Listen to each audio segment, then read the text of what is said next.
Nerds and geeks back at it again. It is the legendary Nerd-O-Roundtable back with another edition of some super spoilerific we are gonna go deep into Supergirl. We got some Toy Story, Pluribus? Question mark? And everything else in between. Those who have been waiting for James Gunn's DC universe to kick off are going to have to wait a little longer. And I say that because they made a big deal of dropping Superman, and it was supposed to be the film that set the tone for things to come from the DC universe. You know, there were ties to Peacemaker, show we all love. There were ties to Creature Commandos, some of the characters in Creature Commandos, which we still will see in live action, and we have seen with Rick Flag Sr. We know that Green Lantern is coming, and we've seen the trailer for Green Lantern, and it tells a more mature, darker story. There's cussing galore in the trailer. So when we see Supergirl and we see the trailer and the style, you know, many thought it was going to give us a Guardians of the Galaxy vibe, you know, some space frolicking adventure. And this is a movie that is basically what happened after the end credit scene in Superman. We see a drunken Supergirl, and she stumbles, gets her dog, and she leaves. And then we are treated to, 2 hours of her stumbling through the universe, drunk, adventuring. Her dog gets shot, which you saw in the trailer, and is poisoned. And for some reason or other, Crypto can't survive this. And she has to try to save her dog. And she goes on not even an adventure. She just goes on a mission to try to save her dog. She meets a little vengeful girl, the girl in the trailer, who wants revenge for these bad guys who none of us have ever heard from before or don't even know who they are, who murdered this girl's parents for some weird reason. Because it's like it's just weird, the things they do. It's like, wait, what? I'm okay, got it. Sure. And that's what you do kind of throughout the film. You go, okay, sure, got it. Is it a bad movie? No. But the problem is, it's not a great movie. And that's what James Gunn and the DC universe need. They need a great thing. They need something for fans to latch onto, and not in a negative way that many of the incels have latched on to Supergirl and are masturbating in their basements with hate. They need something that is going to take this universe to the next level. And unfortunately, Supergirl just kind of plateaus. It plateaus. It doesn't go anywhere. It gives us some really good moments of Lobo. Lobo is a treat. But did it need to happen?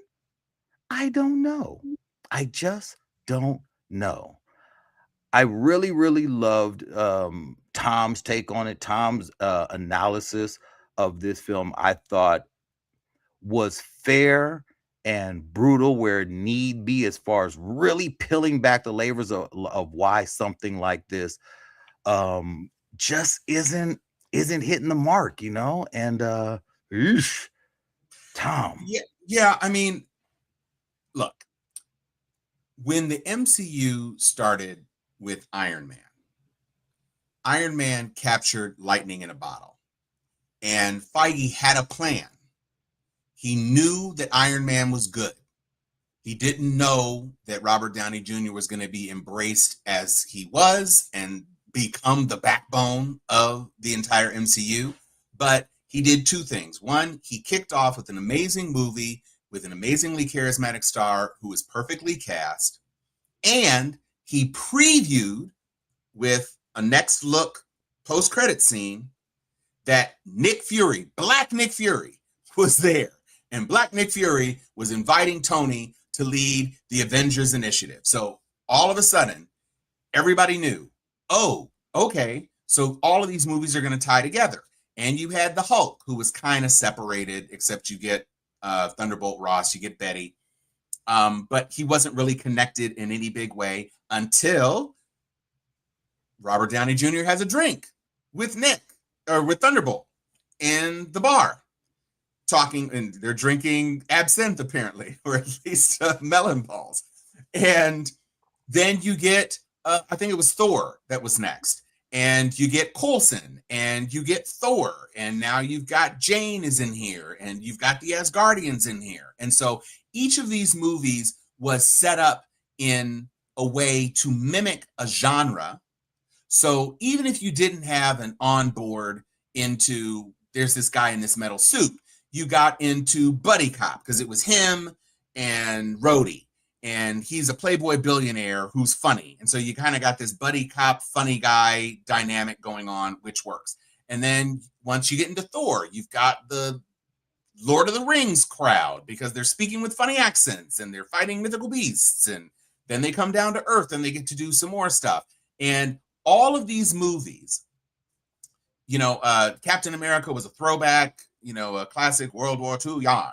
The guys who talk like this. And that was their entree into it. And each of these movies is building to the point where you get to Avengers, everybody comes together, and you've got all your pieces on the board. You introduced your 3 big superheroes, and you had the underpowered heroes, which made cameos in the other movies. And so by the time Iron Man 2 came out, you've got everybody who's going to be in the Avengers has been seen on screen, and then you drop the Avengers, and it all works.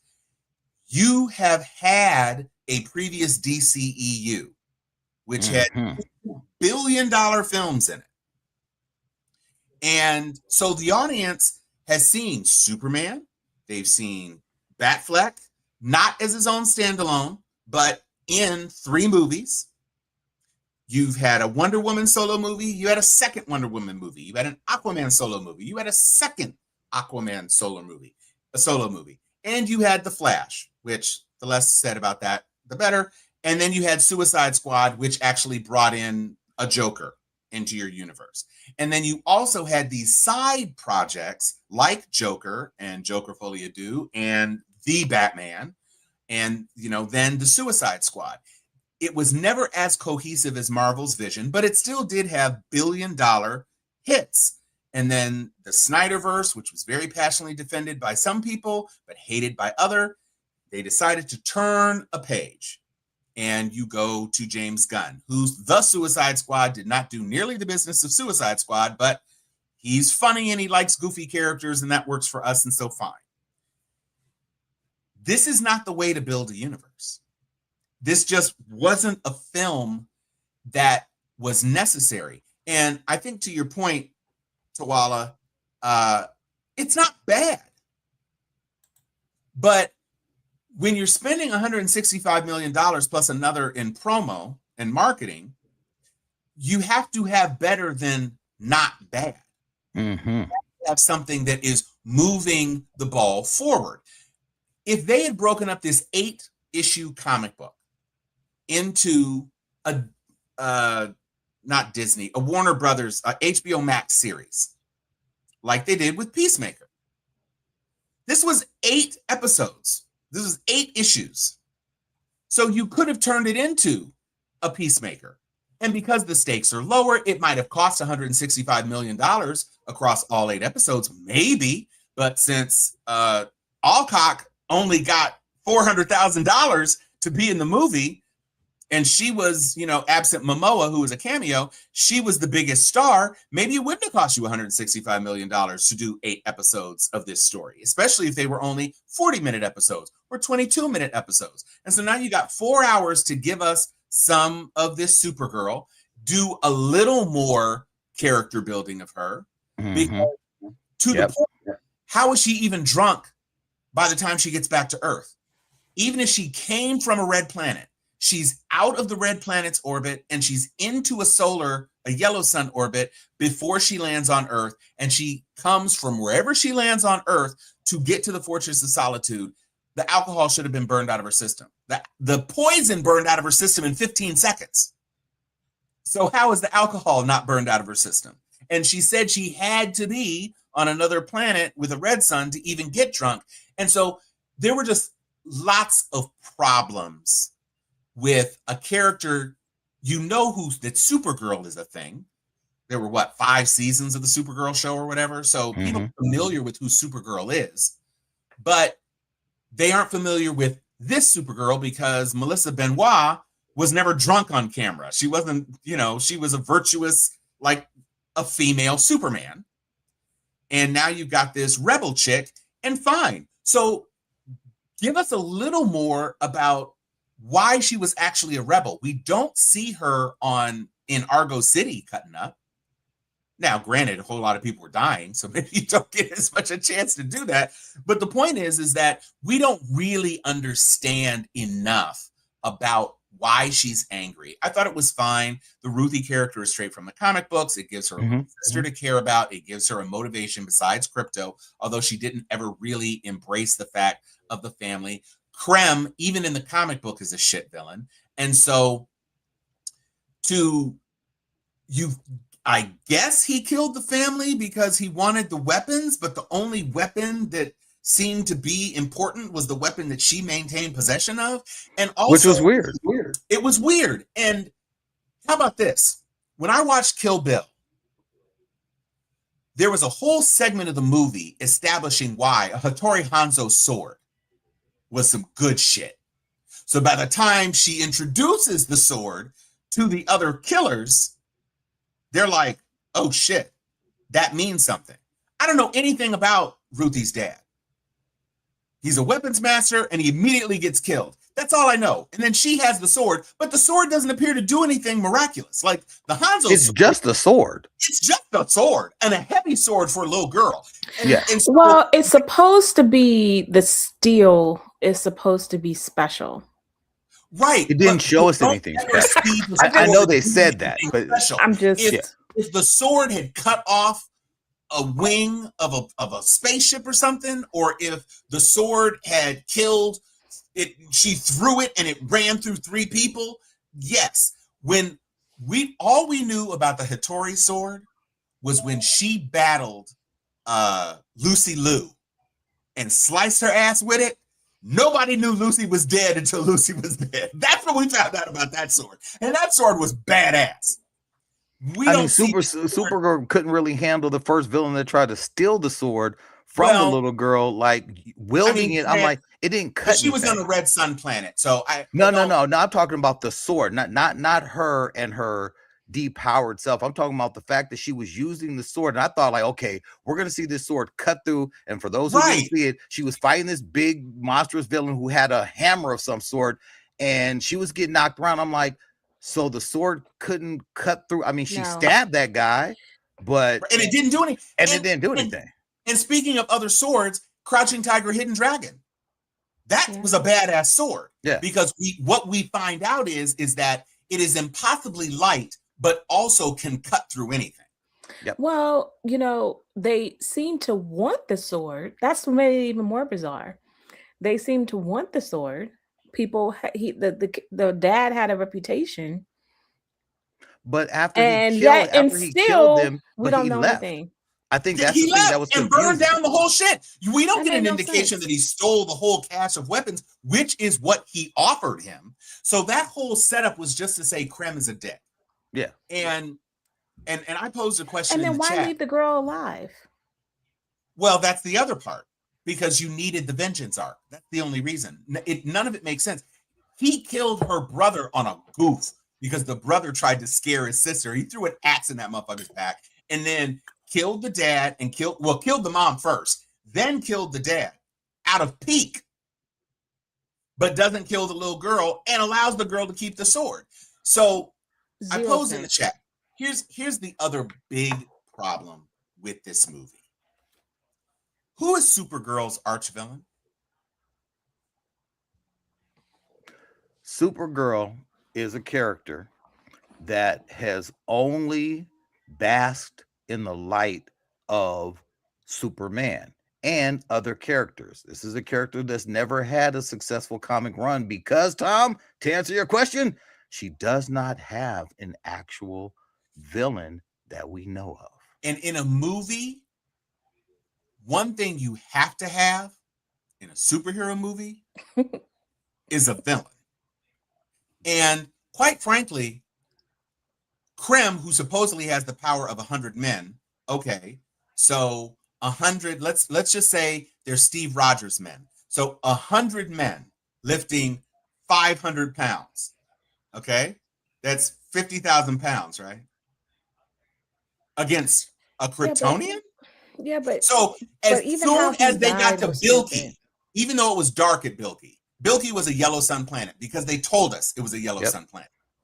As soon as she got there, she should have folded them in a second. She's got super speed, she's got super strength, and her getting sucker punched or whatever the fuck it is that Krem did to her on that planet, what should not have been enough. She should have had enough time because she sat there and she looked at the people dead. They were dead. You knew they were dead. So why did you even spend the 2 seconds it took you to fly down there to look at their deadness? Even if, as fast as Superman is, and we've seen how fast Superman is in the DCEU, we haven't so much seen how fast Superman is in the DCU, in Gunn's thing. But she would have had enough time to snatch his ass off that hook and beat his ass on the way down to checking on the dead. No, but wait a second. We do know how fast he is because I mean that is one of the I didn't like the Superman movie, but there was this the speed in which he got from Antarctica to Metropolis, which is New York adjacent, was pretty damn fast. He got there in enough time to pick up on the fight. Well, yeah, it was 3 or 4 minutes, and sure, that's fast. All I'm saying is that in Justice League, which was a crap movie, Superman was moving faster than the Flash. Yeah. He was aware of the Flash's movement and able to clock it. And at the end of that movie, after they beat Steppenwolf, he raced the Flash.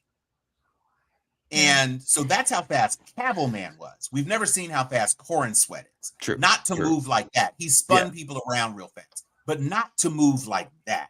Because the Flash was demonstrated to be fast in the Flash movie, and Superman was keeping up with him. I digress. The whole point is that she doesn't have a villain. Well, Tom, I have another issue. I want to add to your issue when it comes to that power when she should have knocked everyone out. Is it me, or why is it that the only time she used her X-ray vision is just to see the picture of her dog? Like, why? She also looked for the brides after Ruthie told her the brides were in the ship. She did use it to see where they were, but it took her way too long to get them out, and she struggled with holding a tank, which was dumb. She could have gotten that whole cage of them people and flew them out in 5 seconds. And but we never even get the 3 minutes of screen time. The listening. Like, she's supposed to be able to hear something from so far away. We caught a bit of that in Metropolis when he said your powers are going to kick in right about now, and then all of a sudden, they showed her in the apartment where she had to tune it out. She used her Walkman headphones, by the way, which wouldn't have done shit. And listen, this was not a movie that was important, and by stacking 3 Kryptonian films at the start of Superman made money, but it wasn't universally embraced. It wasn't popular. And you've had Supergirl, which is a legitimate, by any measure, flop, and it's not going to get any better. Full disclosure, it's better than Disclosure Day, but it's still a horrible, horrible disappointment. And so now nobody's looking for it. I contend it would have been a much smarter move to have a Lobo movie and have him encounter Supergirl in space during this little thing, because Lobo as a bounty hunter going after Krem as one person, and you see him go after 5 or 6 bounties, or like what was that movie with Tom Cruise and Jamie Foxx? Collateral. So like Collateral, if Lobo has to go on a Collateral mission killing 6 different space villains, and in one of those things he encounters Krem and Supergirl, then fine, that's a cool cameo, but Lobo's cool. Lobo's somebody that people Lobo also fits James Gunn's directing style, his sense of humor. Lobo is who James Gunn is all about. Yeah. You could have had the space dolphins, you could have had any number of random people that Lobo has to interact with. You could have had the Zarnian teacher who scared him, the last person he killed of his race. You could have done so much more, and doing the backstory on Lobo would have been interesting. Lobo is built to be cinematically interesting. His whole Lobo character could have had a cameo with the Green Lanterns because he is That's what I'm saying, because intergalactic. he's in space. All of these that things could have been world building. That would have expanded. The only reason we were off planet was because she can get drunk on a red sun planet, and then she never goes back to a red sun planet, except at the very end to save Krypto. But you don't think that it's a bit weird to have an Aquaman movie that came out 3 years ago, and then now, oops, different character to lead another movie? No. This is Chris Evans was the Human Torch. Yeah, but and then he became Captain America, whack. And then they made him the Human Torch again. But that was whack again. But that was a pun. He was in 2 movies. But I'm saying that was a pun. Movies. Yeah, but it was a pun when he became the Torch again, and it was to show. I don't know. I get it. I just think people didn't care. I think people wanted to see Jason Momoa as Lobo more than they wanted to see Jason Momoa as Aquaman. Agreed. Well, but it was another $1 billion movie, though. Yeah, I don't know. I just think that my biggest gripe is the lack of continuity. When you had a Supergirl series and the whole origin story is now completely different. Now, granted, maybe people didn't see the Supergirl series. Maybe people don't read I don't know. But I hate the fact that we have to every few years with DC rinse, forget everything and start anew. Forget everything and start. I disagree. I disagree because to James Gunn's credit, he's not doing origin stories. So in that regard, Superman's origin was really neither here nor there because we get him like 5 years in, and Supergirl picks up right after the events of Superman with Corn Sweat. I think everyone has talked about just about anything I wanted to say, but I would just say this. The movie was very small in its ambitions. It didn't really want to tell a big story. And when you have a God tier level hero or heroine in this sense, then you need to have a story or stakes or circumstances consistent with that. And this movie didn't have it. We can talk about all the continuity issues or how did this happen or why did they depower her there? That to me is secondary. I mean, and I agree with everyone. It wasn't a bad movie. The action was fine. The flow was fine. It's just that it didn't go anywhere. And if I missed it, I wouldn't have felt I missed anything. It didn't build what James Gunn is trying to do. Big picture, no pun intended. It just didn't follow any of the rules, to your point, Tom, which made Marvel a success. And James Gunn coming out of that matrix, I'm going to say, should have known better. Absolutely. Yeah. Yeah.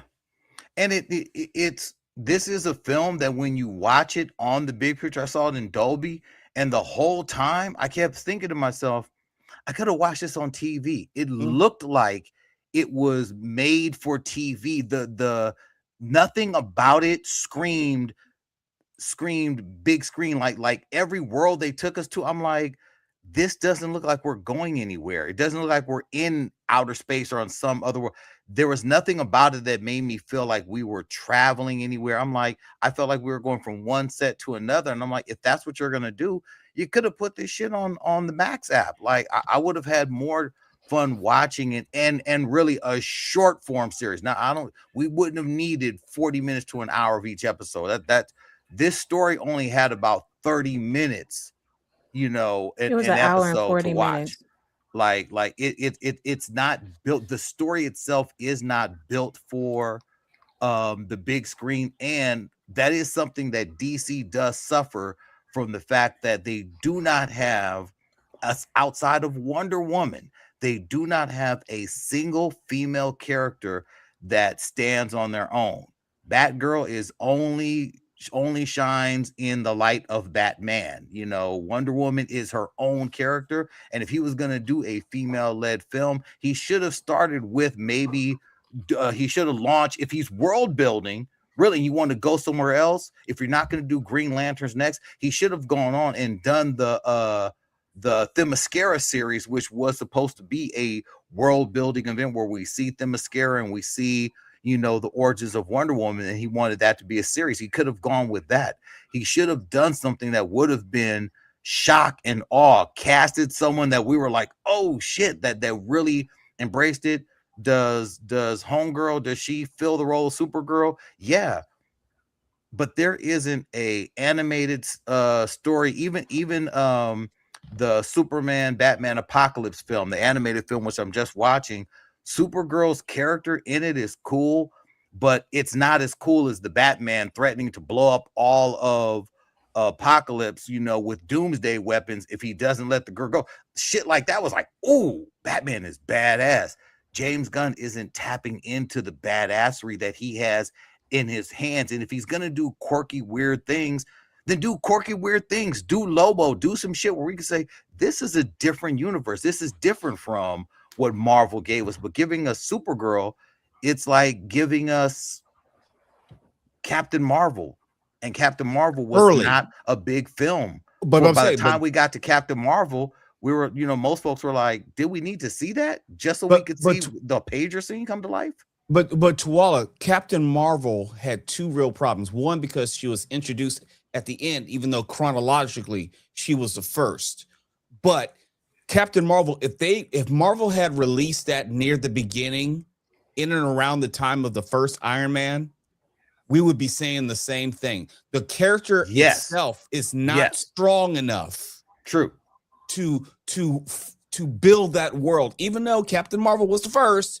Not the first, but I mean, in the Marvel universe, with the exception of Captain America.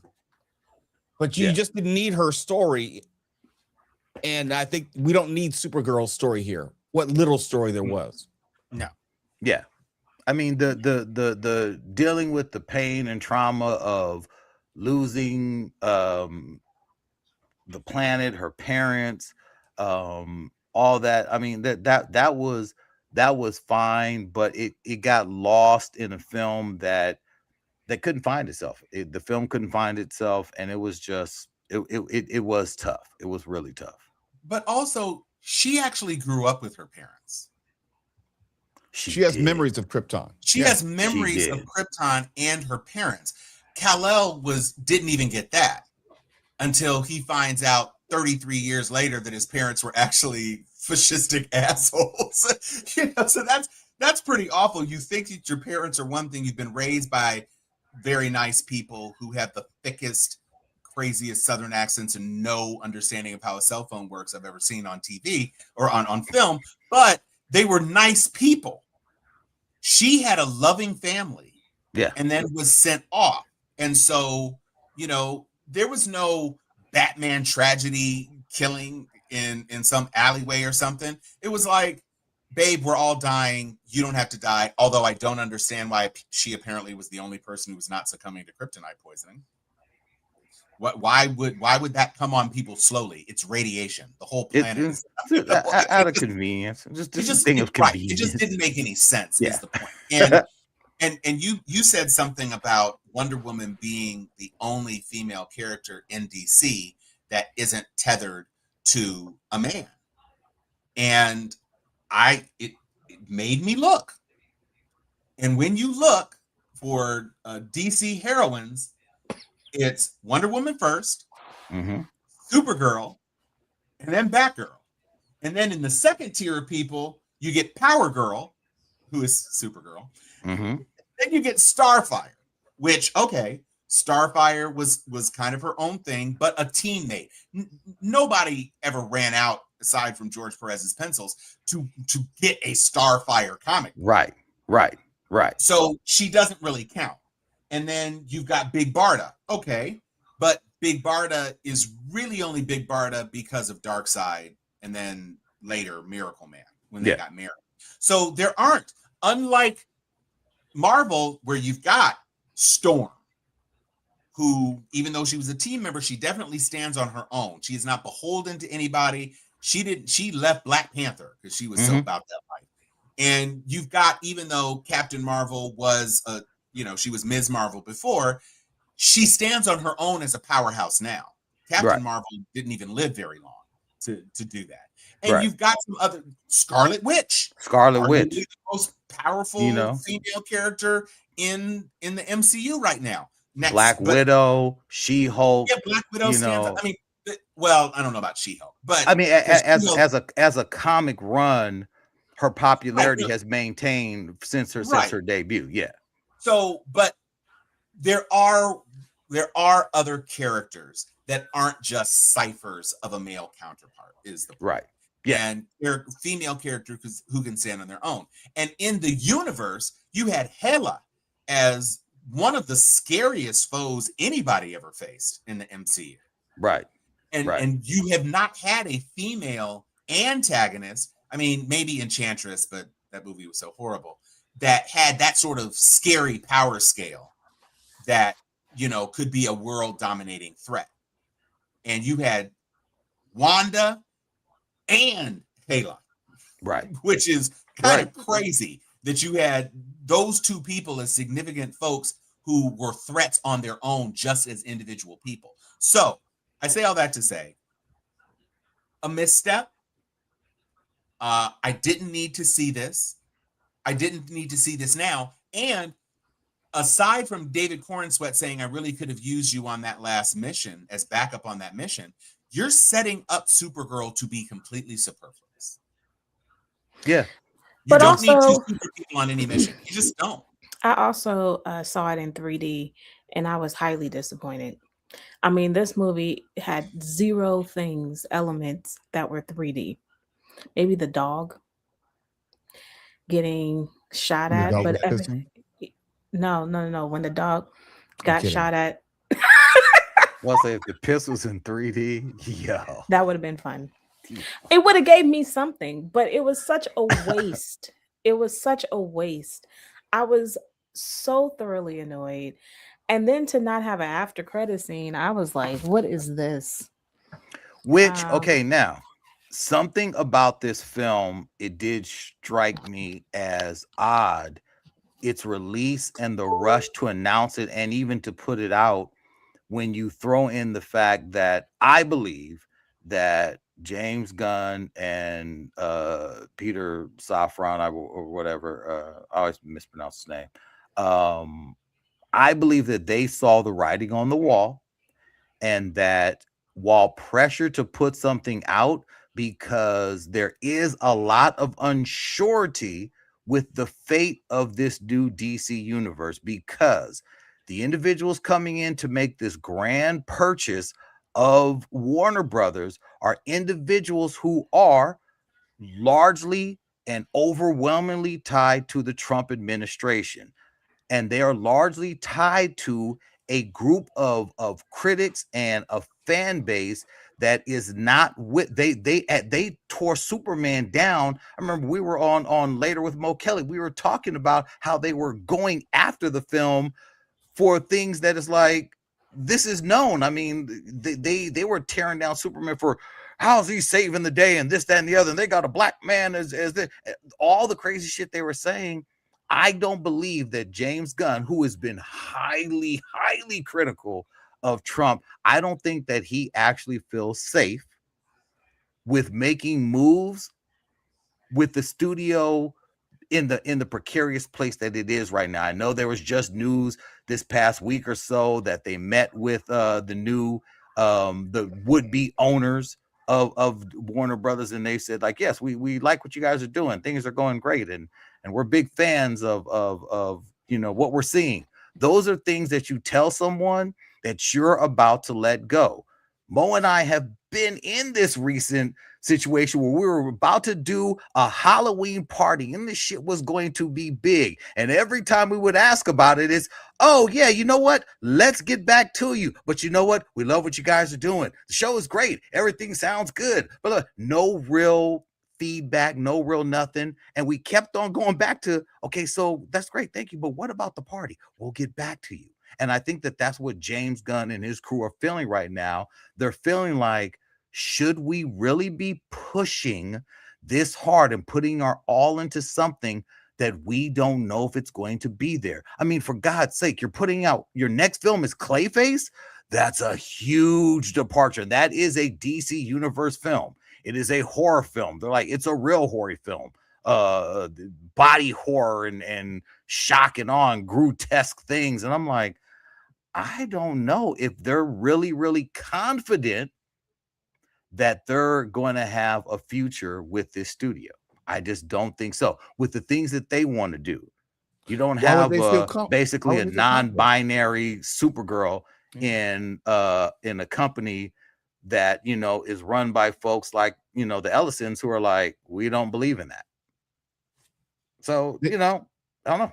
There's nothing to be confident about. We talked about how Superman didn't bomb, but it didn't perform as well as they might have hoped. It wasn't beloved, like Tom was saying. And then you have a bomb in Supergirl. And that's the last movie before this supposed merger is going to go through. In other words, that's the last taste in your future boss's mouths of movie which is going to take a bath. I wouldn't feel confident either, but there's some other things here. Liz, I want to go back and get your point. Why did they use the origin or use the people in the TV show?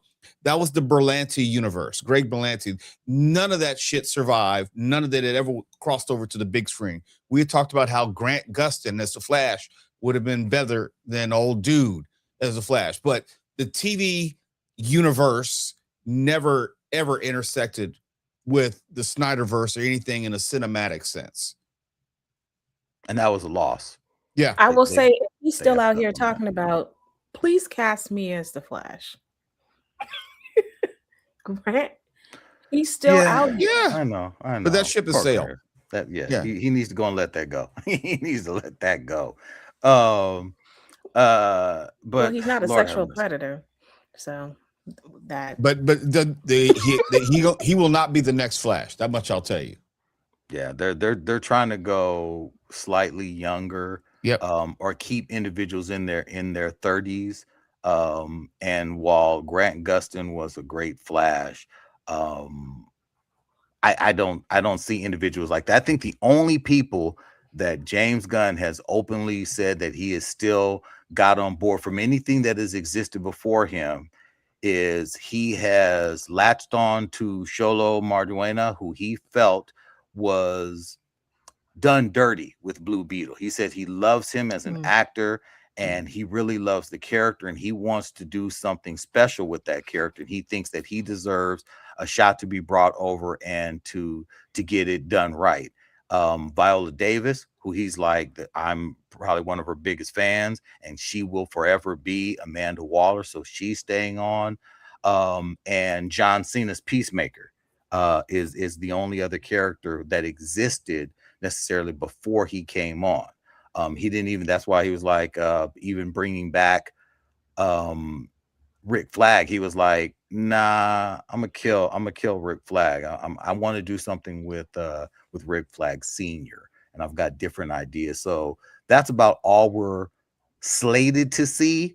But if you read any of the press on what's coming from DC, it's a lot of stuff that's in the works. I mean, look, San Diego Comic-Con's about to hit, and maybe they'll drop a whole lot of news. I know there's been some rumors and swirlings of an absolute Batman animated series and a new Joker anime series that they teased at what is it, FanCon or whatever the convention that just passed is, or is going right now for now.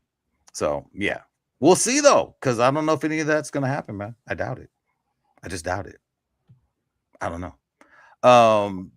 Did all y'all see Toy Story, the new one? No, I know. Okay. Oh snap! Liz has got the monster popcorn. That's actually really dope. That's actually a really dope popcorn holder. I mean, that looks like it holds a lot.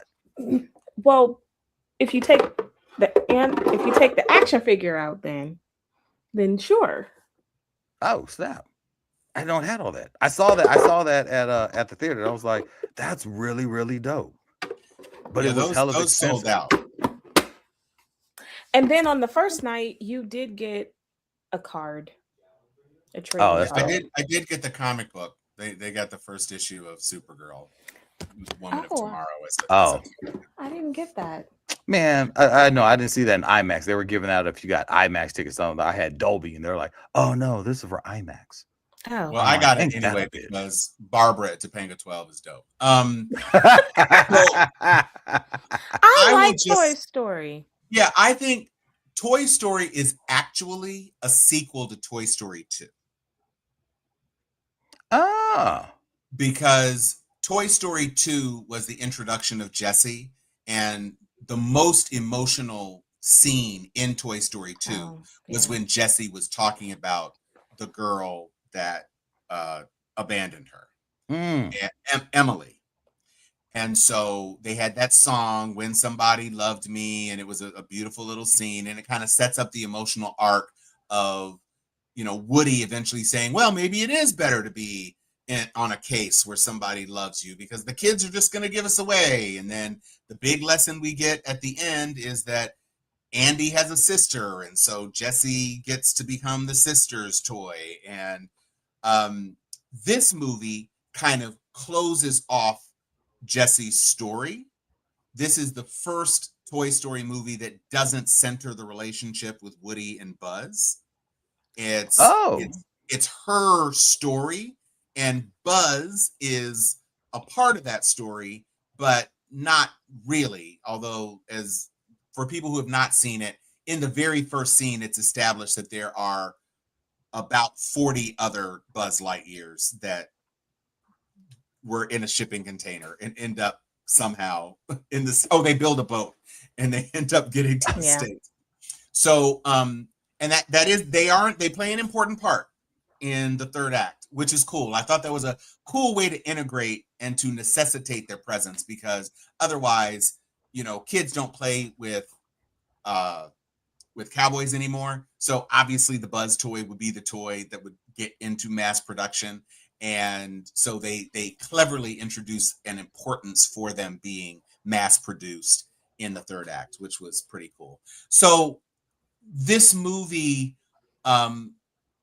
is the first Toy Story movie I can recall where they so clearly establish what the villain is supposed to be before you even. Oh, that's fair. And so it was like, well, you think that the villain is the tablet.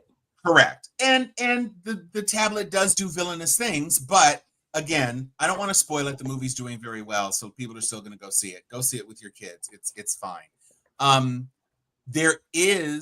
It takes until the beginning of the third act for you to get the emotional gut punch. And there is an emotional gut punch. There's technically two, but they're all around the same moment.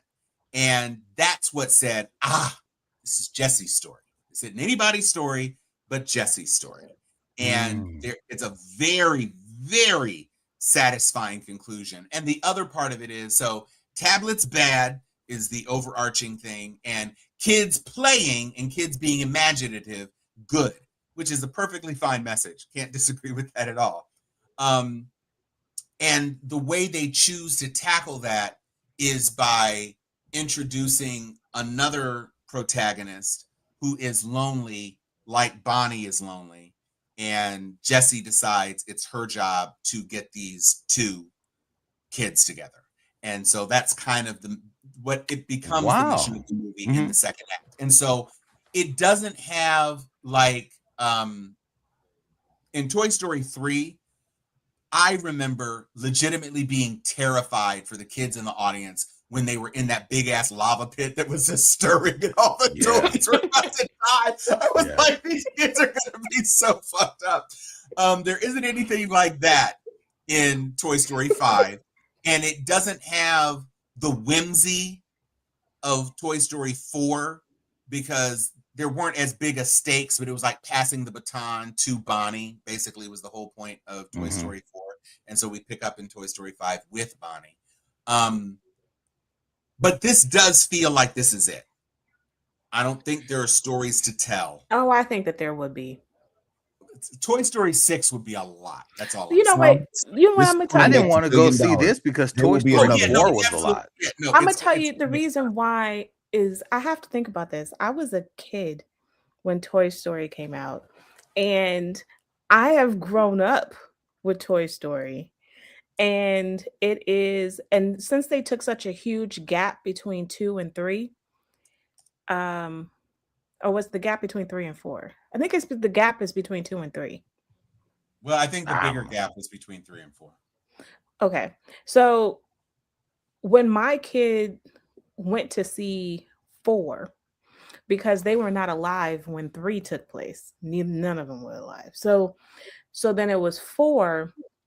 They began to kind of have like it's this kind of thing where they're growing up on the Bonnie stage. So it fits, and this is what I loved about Toy Story 5, because at first I was like, yo, I don't think this is a good Toy Story. But it flipped for me when it got to the point where, even though it starts off with technology being bad, but they get to the technology is not that bad. It's we have to use technology responsibly. There's a blend of technology and imaginative play. And then this is the thing that as a parent, the thing that I know that this is what kids have to go through, is how you make friends. I get that. But the thing that I feel as a parent, I hated to see is, especially when my daughter was little, was if people were not willing to be her friend. She didn't quite get the concept of people not knowing, like she didn't get the hint, the context clues that they don't like you.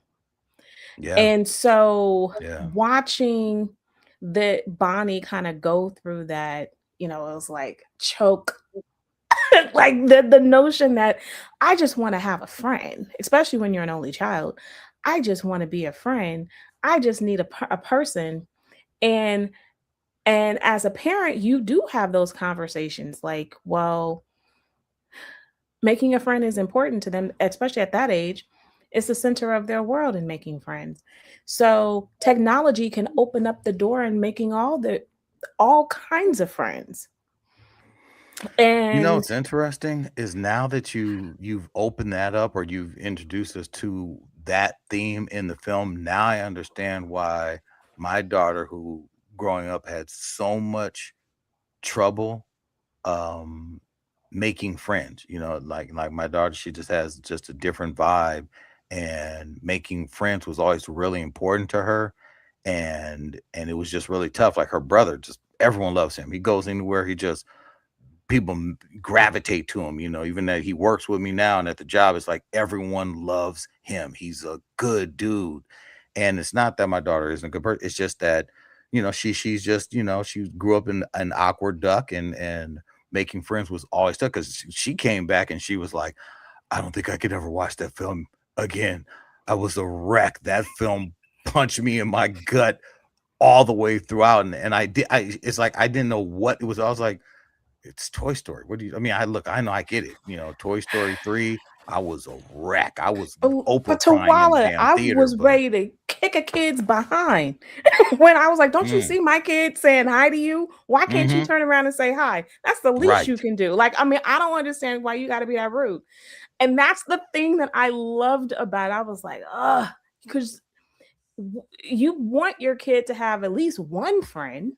Yeah. And that's the beauty of, and then I'm telling too much, but when the thing that sucks about technology is that these little kids can be they're mean to each other, but they could be mean to each other on technology even more. And so then it's even worse, because then their emotions are kind of all over the place. And now I'm ready to, and it's funny because in the crowd, we're ready to go we're ready to go to this little kid's house. You did what? You said what? Let's drive. Wow. Mom, drive to this little kid's house and beat this little kid up. And show that mama what your little kid said on this text message. Screenshot. I have actually been ready to do that. I've been ready to do that. Yeah. My son had a girlfriend at the time who she saw a mean text message that this person that my daughter was trying to be friends with, this mean text message that she said, I'm going to show up to your school tomorrow and I'm going to beat that bitch up. And I'm like, I will pick you up after school and take you over there. That's how crazy I was about someone dissing my daughter. So maybe now I need to watch this damn film. It's such a good movie. Okay. It is such a, when I say it's a, Tom is right. Like that, it's the last act for me that just sealed the movie. I said, oh my gosh, this is a great movie to sit with your kid and have a conversation with. After, I mean, it is a gut punch. I was in tears. Wow. Okay, look, to me, the key about any Pixar film is if you watch a Pixar film and there were no tears, then to me it's not a Pixar film. I don't know what you were watching, and it's a flop without the tears. This is a Pixar film, and what I will say is that because it's Jesse's story, if you got choked up in Toy Story 2, you will get choked up in Toy Story 5, because there's a completely unexpected moment that happens in the third act. It's at the top of the third act, careening into the climax. And Jessie makes a revelation. She uncovers something that is revealed to her. And it's literally like a, oh, dang it. And, snap. And then right after that, there's another like follow-up, oh damn. It's not the same as the first one, because once the first one comes, you were like, I don't need another one of these. And then another one comes and it's not as bad because you were ready. But yes, it definitely has heart. I agree with Liz. There were points in the movie where I was like, I mean, it's fine. There's nothing wrong with this. It's Toy Story. We're hitting some of the same beats. I was surprised that Keanu Reeves came back just to do his very little cameo role. They lost the James Bond dude as Mr. Pricklepants. He didn't come back. They had a different person. And of course, Ernest has passed, and so they had a different person for the dog.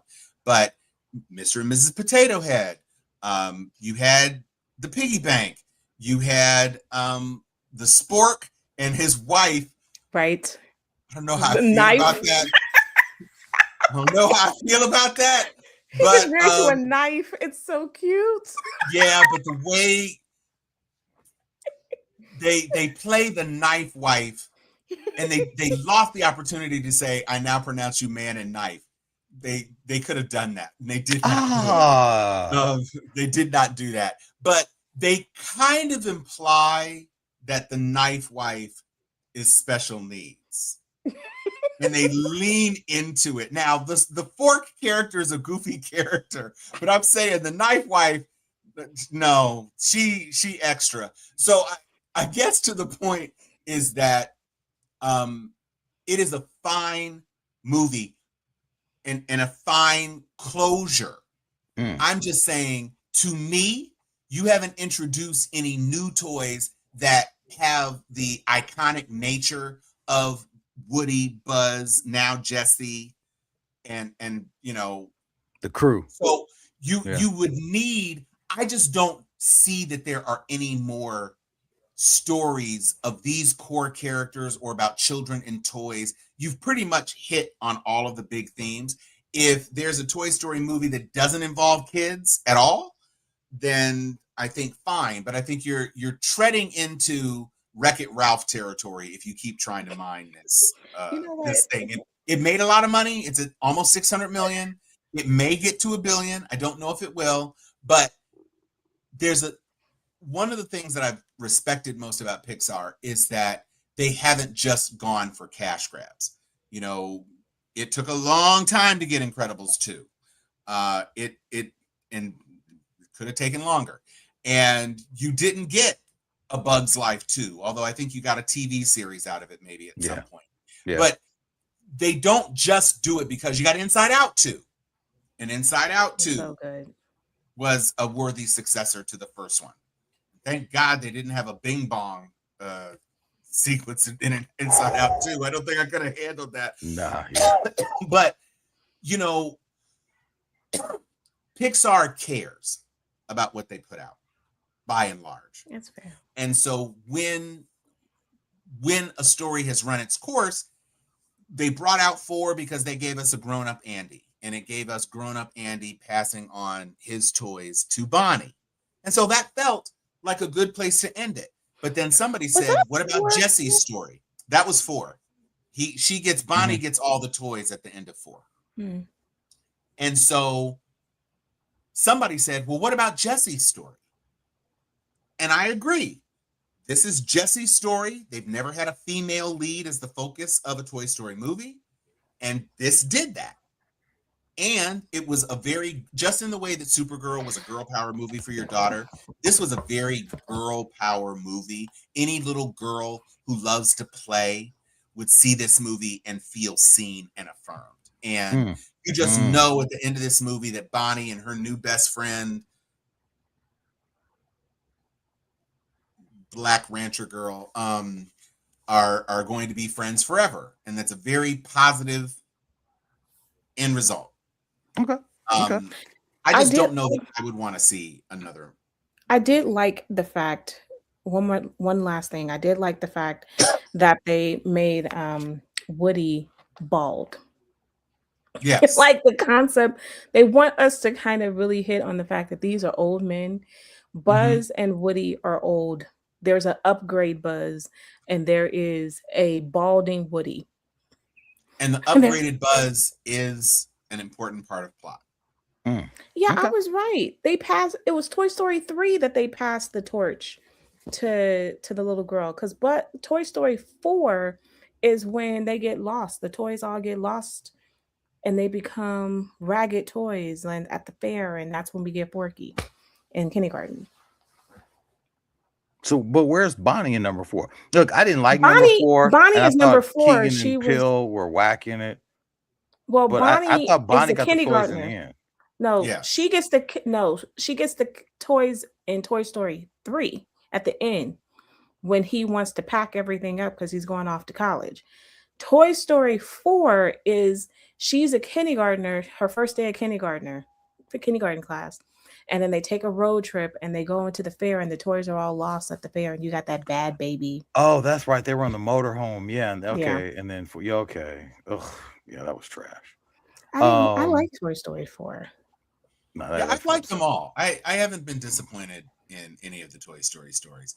It was just terrifying to see them almost getting turned into magma soup, which I don't know if there is a junkyard that has a magma soup generator, but my God, it is terrifying. Look, the thought of that happening, it made me never want to drive by a junkyard again. Listen, but because I'm like, is that what they do? Terrifying. I am super curious though, because I don't know what this is. What is Pluribus? Trash. What?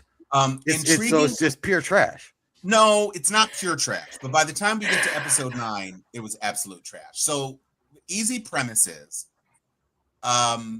instead of a virus like in The Last Man on Earth that kills almost everybody, this is instructions from an alien civilization that tell you how to encode this RNA virus. And once the virus gets transmitted, it creates a hive mind. And so instead of zombies that are biting you to kill you, these zombies are kissing you or fiddling with your food or doing something to introduce the virus to you so that everybody on Earth gets the virus. Now, the upside is there's no war, there's no poverty, there's no personal possessions. Everybody's happy. Everybody likes each other. Everything's fine. There's no more conflict anymore. The entire population is organized around building the capacity to send this message to the next civilization.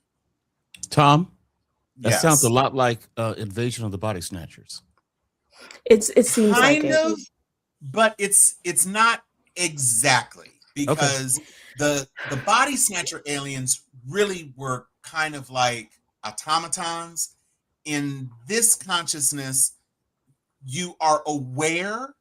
Like if one person, Mo, if you become aware of something, all of us on here are now aware of it.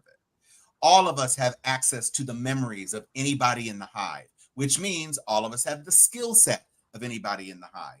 A 12-year-old girl can fly a plane because there are million pilots in the hive mind. And so that knowledge is accessible to her. Anybody can do anything. Now, downside, out of the planetary population of 8 billion, 8 156 million people die from the virus.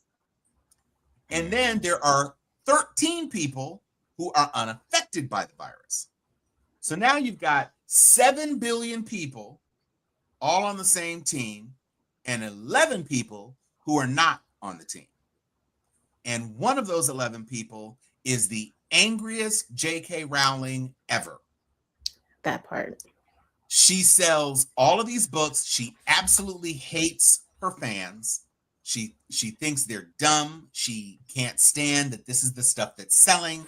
She tries to write some other stuff. Her wife is also kind of like a literary partner / manager / whatever. And the wife reads some of the stuff that Carol would like to be writing, and she doesn't like it. But she never tells Carol this because they're married and she loves her and she doesn't want to shit on her dreams. But once the wife gets the virus, the wife is one of the 856 million people who dies. And so before she died, all of her consciousness went into the hive mind. So everybody on the planet now knows everything that Carol's wife knew. But Carol doesn't like that because that was her wife. And so when they try to say, oh, do you know what Becky thought about? And she said, no, you don't get to do that. Nobody ever, her memories are off limits. Now, they have rules like Asimov robots have rules. Even though they're a hive mind, anybody who is not in the hive mind, they have to follow their instructions and make them happy, which doesn't make sense. So they're not trying to kill the 11 people? They are not, because they not only are they not trying to kill the 11, they won't kill a plant. They won't kill an insect. They won't kill a piece of fruit. They're fruitarian. And if you do the math, so all previously gathered food stores are okay. Anything that has been canned already, anything that they did not personally have a hand in ending its life is okay. And milking cows, because cows still need to be milked. And animals are immune to the virus. Animals are not on the same team. It's basically just humans. Although the they eat animals? They do not. No. They don't eat. There's a big spoiler that comes about in episode 6, I think. So I don't want to get into, well, fuck it. They eat people though.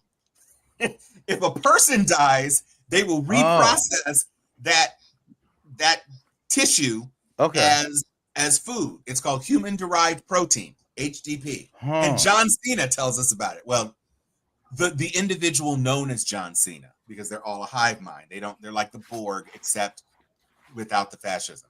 So they're grinding up people. Are they making like people burgers, people steaks? I mean, is it? No, it's just a juice. They put in milk. You're kidding. No. Look, this is not a show that I would highly advocate. There are better shows on Apple TV. Well, and so the point is that it's an intriguing concept, and so you have the unhappiest woman on the planet with a planet full of happy people. But they play fast and loose with the rules, and there's this other person who is equally angry. He's in Paraguay, and he's just really dumb. They spend 20 minutes of an episode of him walking through the rainforest, basically giving my name is Inigo Montoya. You killed my father. Prepare to die. Except he says, my name is Olvero blah, blah, blah. I am not with them. I wish to save the world. It's the Inigo Montoya speech. And he just keeps saying it because he's practicing English, because he speaks whatever they speak in Paraguay. And so I guess it's Spanish. It is Spanish. It's Spanish. So that's what he's practicing. Walking from Paraguay to Albuquerque, because he doesn't trust. He knows what has happened, but he doesn't trust anybody. And so he doesn't trust them enough. They say, Olivero, it's okay. We know you want to go to Albuquerque. We will fly you there. You can't just walk. This forest is dangerous. This pass, you can't do it. There's like these things on a tree, and they'll stab you, and you will die. But he says, fuck you, for some reason that makes no sense. And so That's what I'm saying. Eventually, he gets stabbed. They save him, and he wakes up in the emergency room, recovering from the stab. The poisonous darts, which basically drilled all into his back because he was dumb as hell. And he hijacks an ambulance. So he was airlifted to Panama. So he hijacks an ambulance with an IOU and drives the ambulance from Panama to Albuquerque. And does he get infected after he's stabbed by the plant thing, or is he just No? So you're immune. You trying to kill him because the plant is poisonous. You can get the virus from direct contact with another person who's infected, but they're all immune. So the only way they can get turned is if they get your stem cells, and then they can craft a specific virus just to you to overcome your natural immunity. Okay, but they're willing to devote all of these resources just to turn the last 11 people, but they won't turn you unless you explicitly give your consent. Okay, is there a downside to being turned? Well, you don't, strictly speaking, have your own personality anymore. I mean, okay, but like you're directed by the overall need of the hive. And so, but if there's only 11 of you, right? After a while, aren't you gonna be like, why the fuck am I here anymore? What am I doing? I'm one of 11 people out of billions on this planet. Yeah. What's the point? Like this is a debate that Mo and I have had when I was really campaigning for awareness on the Zompok. And Mo finally, put it out there and said, but T, what are you gonna do in a world where everyone else is a zombie? What's the point?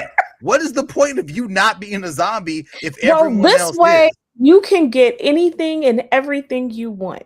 And so, like, that's what I'm saying. I'm trying to see what the downside is. Well, so here there are different ways to look at it. One of the people who is not turned is from a small Peruvian village, and her whole family, everybody in her community has turned, and she's the only one. And when they figured out the stem cell stuff, she decided she wanted to do it, and then she gets turned, and then the entire village just leaves. They were only there to make her feel comfortable. They were pretending like they loved her, because what they really wanted to do was create an environment where she felt it was fine to become a part of the collective, to join. Is how they term it. And then after she joined, did she leave with them? Yes. Everybody just abandoned the whole thing because it's not useful.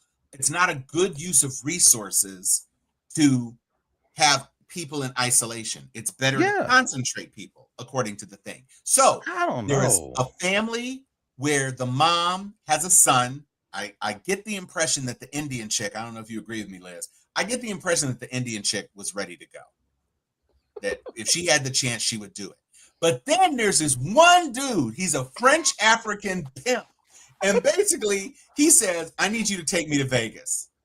Yep. And then I need you to give me 20 hot chicks. And because I asked them to have sex with me, they're going to have sex with me. And I'm going to have fun. And I'm going to eat, because he goes to Vegas, there's plenty of already killed food. Yeah. So he can get steaks. He can't get lobster so much. He can get frozen lobster, I guess. Just not fresh lobster, because they won't kill anything that's alive right now. Ever since the joining became worldwide, they won't kill anything. They won't cull wheat even, which brings up its own problem, because they say we're going to run out of, inside of 10 years, all of the food stores are going to be done, and there's not going to be enough fruitarian fruit and dead people to keep us alive. And so we've got about 10 years before Earth civilization ends, which is another thing which is crazy to me, because it's like the message came from light years away, which means it took millions of years to get here. And you're not going to last 10. Are you going to be able to create a signal booster even to send it to the next planet? That rule seems so dumb. And they make it extra dumb at the end, because, and somewhere around episode 4, she says, well, would you give me an atom bomb?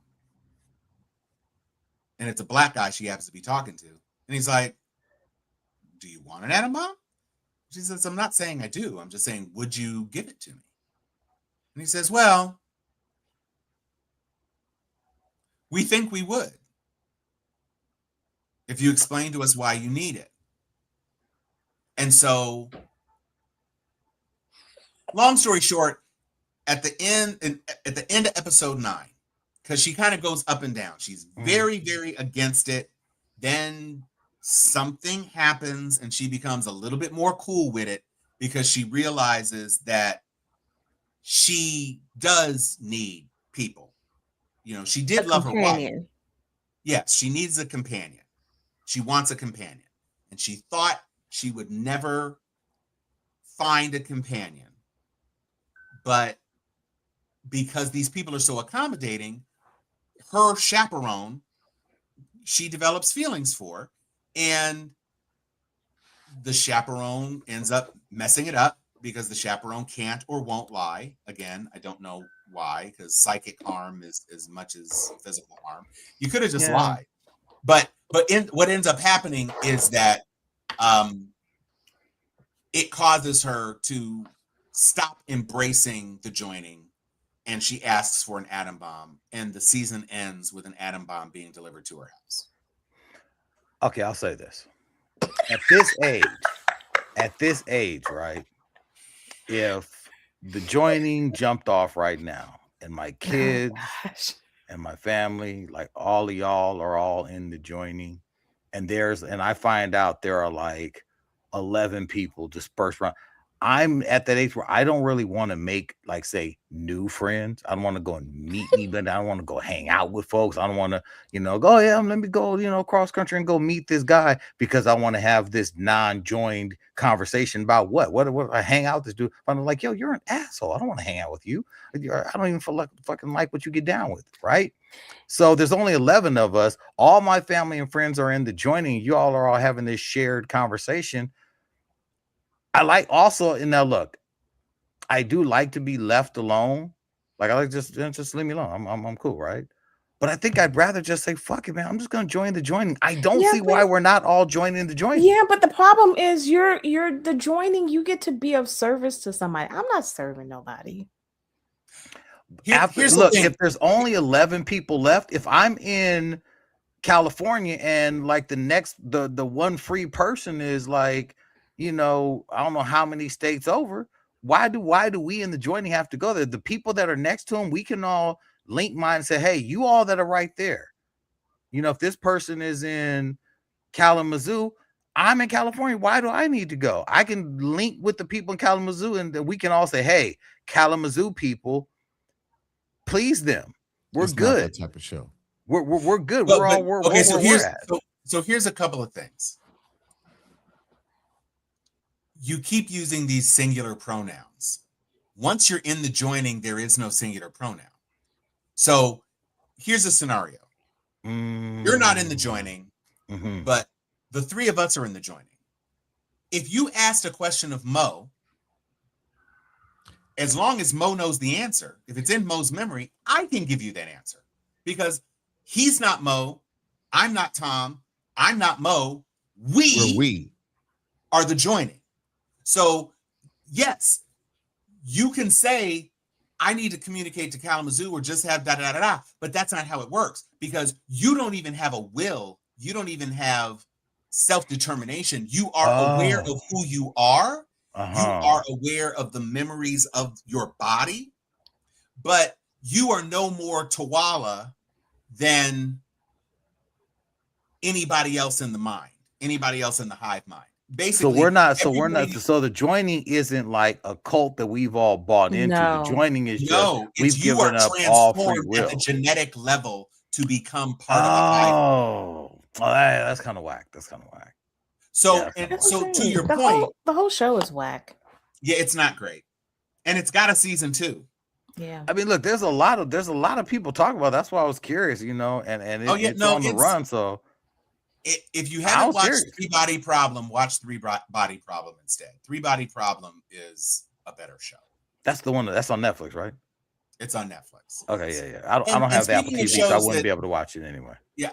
Speaking of shows I haven't been able to talk about on this show, Teach You a Lesson is a great show. It's a K-drama about education, and like a lot of Korean dramas or romances or whatever, it has big, broad, impossible themes, but it is so satisfying. Anybody who has ever been in education or had a child in a school can enjoy Teach You a Lesson. And so I highly, highly recommend it. The lead actor has been called the Korean John Cena. He has a very John Cena square jaw kind of thing going on. And John Cena actually co-signed on it, which he really appreciated. The only part about him being the lead, of course, is that you can't see him. Teach You. Okay. Quickly before we get out of here, because I'm looking for something else to watch. Because I do like the New Adventures of Superman, but it's not like, oh my God, I gotta watch it. And the new season of Vox Machina has just ended, so I need something new. So Teach You a Lesson. What you watching, Mo? Well, I talked about this in the chat. I don't know if I said as much. I said I realized that The Last Airbender, Avatar, whatever they call it, on Netflix, the second season dropped. The first season I was kind of ambivalent. Seemed a little corny, seemed a little young, juvenile. But in my mind, I'm thinking Aang is young, so maybe as he ages, the show itself, like Stranger Things or what have you, will get a little more serious. Well, I got through 15 to 20 minutes of the first episode for season 2, and I quit. I'm one of the 4 people on the face of the earth who actually liked the movie M. Night Shyamalan's The Last Airbender. I loved it. I thought that was great. I do not know why people had a problem with it. I thought it was a really, really great adaptation of the animated series. I thought it was really going someplace. I thought, like, wow, that's probably, of his films that he's done, is one of my favorites because of how faithful I felt it was film-wise to the animated series. But that Netflix shit, I didn't like that at all, man. I didn't like that. I didn't even finish the season 1. I don't know how it ended. I know it ended as the story does, but they took so many liberties and did so many weird things and made so many weird decision choices in how they decided to tell the story. That threw me off. And then I'm like, you know what? This is a show that is actually written. It is specifically for kids. They are not trying to appeal to anyone who enjoyed watching the animated series. They're just like, let's just make a show for kids. And I tried to watch it, and I'm like, to me, it was right next to fart jokes, and I'm like, I don't want to watch this. This is not good. So I didn't finish season 1. And if you're saying season 2 has only got about 15 minutes, all right, I'm good. Yeah, I can't do that to you as a friend. No. All right, I pass. I pass on that. Shame on them for doing that. What you watching, Dr. Liz? So Sugar is back on Apple TV, and I love Sugar, so that was pretty cool. It's a detective TV series. Who's in it? Colin Farrell. Oh, yeah. Okay. But he actually is an alien, so that was kind of like a twist. Anyway, I don't know if we needed that. But I know Tom made a comment in our chat. I am watching The Polygamist. I am almost done. I went out and bought the book because I was like, wait, are you telling on yourself? What is this? What is this? It's a Netflix series. It's a South African Netflix series. When I tell you these people have lost their everlasting mind, I am on episode 19. I already know how it ended because I looked at other people's videos, but I am going to read the book because I know that if the show is crazy, and there are 22 episodes, but they're only 30 minutes. But they're only like 25 minutes, 25 to 30 minutes. And you're going to be, and you definitely are going to be kind of, if you decide to watch it, your mouth will drop, and it continues to drop. It is so ridiculous. By the way, as ridiculous as it is better than a Tyler Perry thing. And the production values are very high. Right? And so this is a South African production that spent money. You and can the do performances- messy. Yeah. And here's the thing. People talk about the acting. First of all, most of the dialogue is in Xhosa. And if you watch it in the original language, it's listed as Zulu on Netflix. If you watch it in that language, first of all, there's a lot of blending. So Kev on stage talked about this too, because he's watched The Polygamist. And he says in the middle of a sentence, they might start off saying, you don't need to tell it. And it's like they just slide all back and forth. And so there's a fair amount of English in it because they do that a lot. But it's better to listen and read because the voiceover voices are not as good. And there's something about watching Joyce, who's the main the main chick in the show. She assumes she's the main chick. Well, she's the wife at the beginning of the show. And because the way the show starts at a funeral. And he did. That's not a spoiler. That's literally the first shot of the show. And she calls him a motherfucker. And so you're like, it's getting off to a start. They coming in hot. And so she looks the wardrobe, except for his shirts are too big. And his head is little and his body is weird. Anyway, he don't look like he could be pulling what he's pulling, but the whole show is about her and what ends up happening. But there's also time jumps, so it's a little bit goofy. But I would say the acting is better than most Tyler Perry movies. The acting is fine. It's crazy in the way that Power is crazy.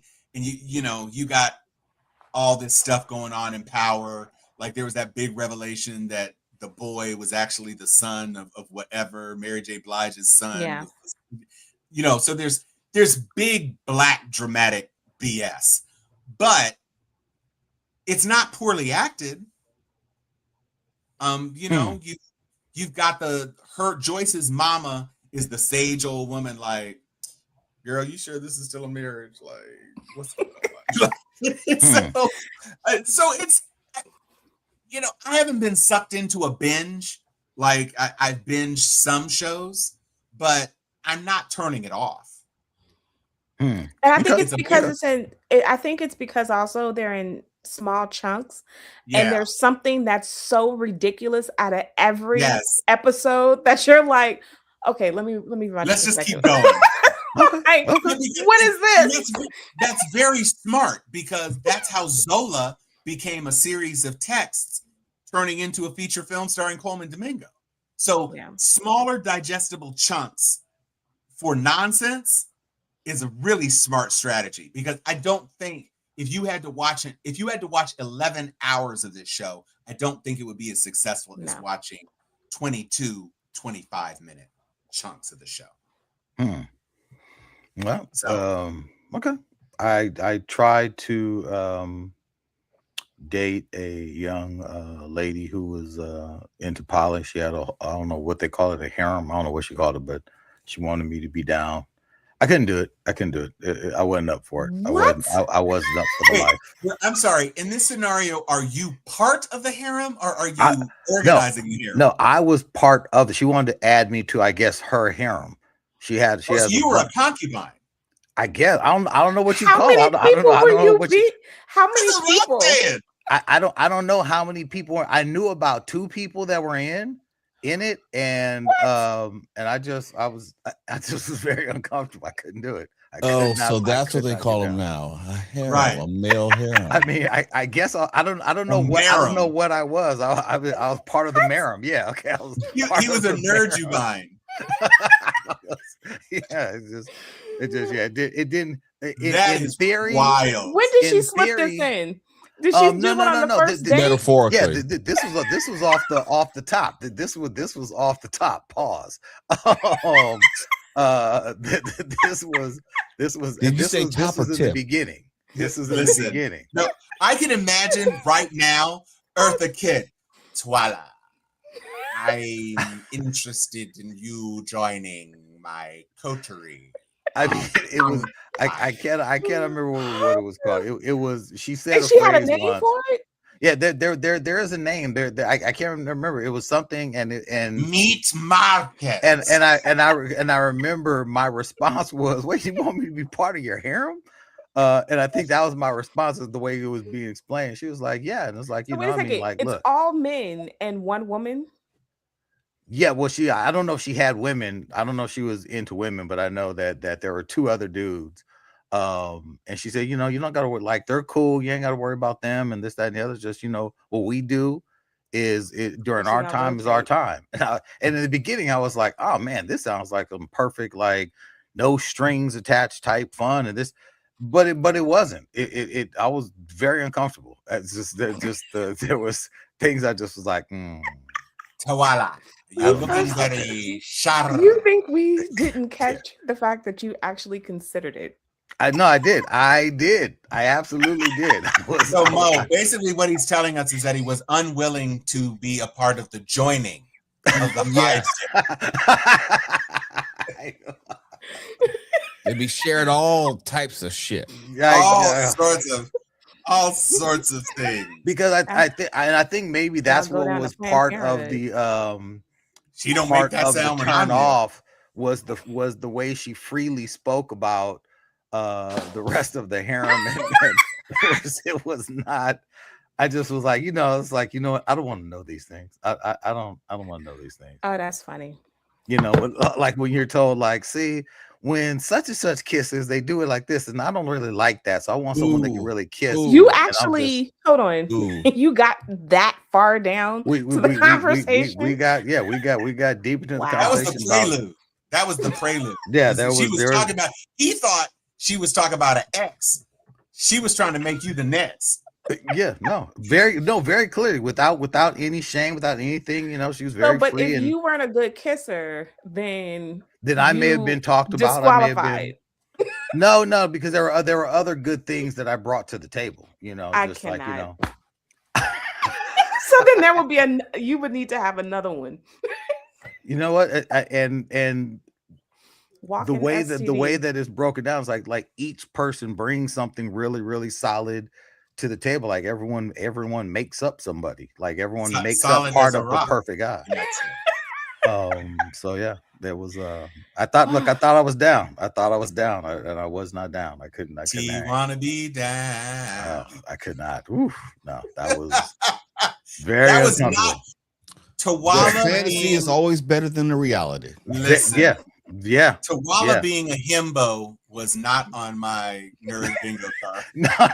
No, it wasn't a himbo thing. It was, you were negotiating. You know, it was a different type of relationship. I said I wanted something unstructured.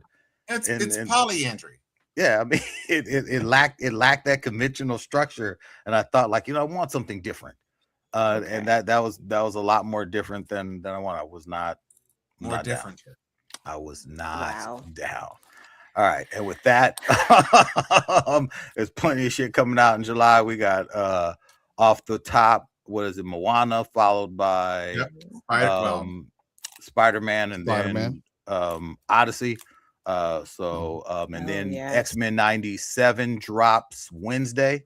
Not a fan, but I look forward to hearing what you guys think about it.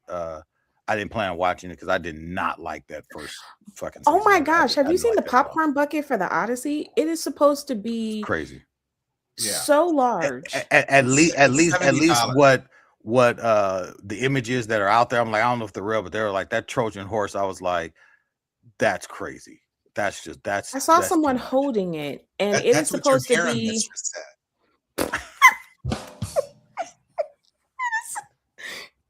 It is literally that shit up. We gotta never. That is never. It is like a half a person. It is so large. I'm gonna send you a ball gag from Temu in a gimp suit.